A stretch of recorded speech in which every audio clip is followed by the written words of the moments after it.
Breaking free from the grips of anxiety is nothing to do with never feeling anxious again. We're going to feel anxious in the future from time to time.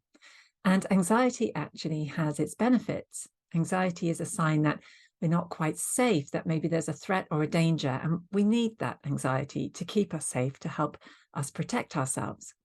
However, when we know that the anxiety has spiraled out of control, that we're in the grip of panic, that we regularly dealing with those feelings of doom and dread, that horrible feeling of dread in our bodies, then we know we have to do something about it.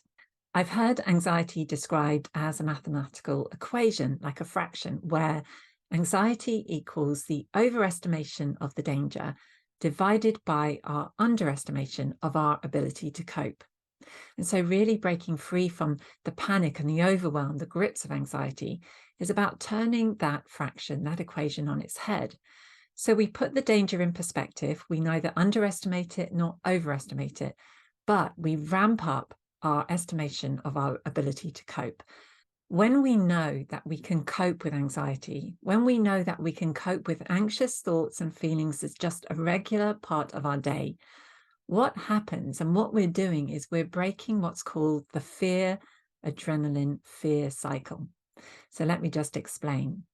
When we're frightened, when we think that we're in danger, or even when we are actually in danger, our body produces adrenaline.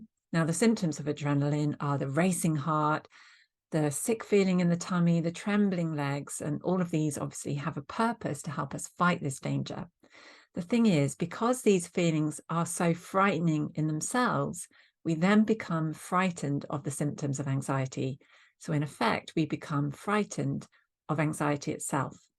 There's that saying, we have nothing to fear but fear itself. And isn't that true? Fear of fear is such a powerful, powerful emotion. We get fearful of being fearful and we get anxious about being anxious. And so what happens when we feel those anxiety symptoms, we become more frightened. When we get frightened, our body produces more adrenaline. And when we feel that adrenaline, more adrenaline in our bloodstreams, we get even more frightened. So we kind of get caught in this perpetual loop: fear, adrenaline, and so on.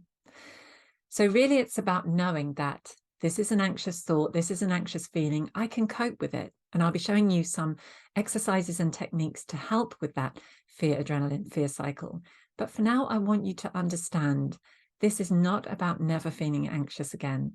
This is all about knowing that when you do feel anxious, whenever that anxious thought, that anxious feeling arises in your mind, in your body, you know you can cope. And simply by telling yourself, I can deal with this, this is no big deal, I can cope with this, you actually short circuit that fear, adrenaline, fear cycle. You nip it in the bud so your body doesn't produce more adrenaline. You calm yourself down, you're able to self-regulate.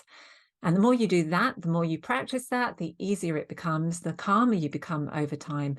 And what you'll notice is that you're not so triggered as you were before.